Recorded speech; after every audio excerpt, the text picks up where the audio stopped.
Welcome to Singing with Ron! So in this video, I want to share with you a little stretch routine that I do with my students at the beginning of each of their lessons. And what it includes is the Ujjayi breath, so that breath where we're going.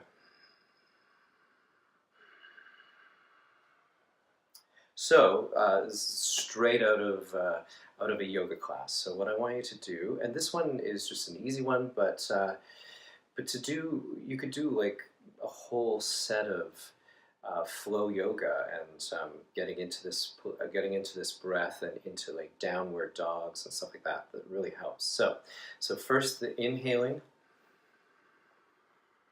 reaching up.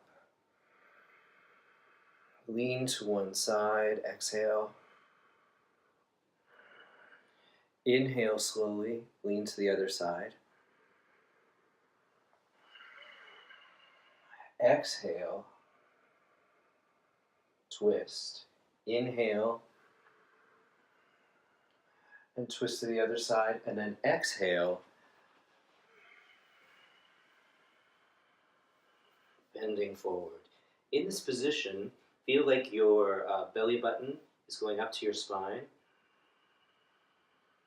And inhale and exhale again, and then inhale,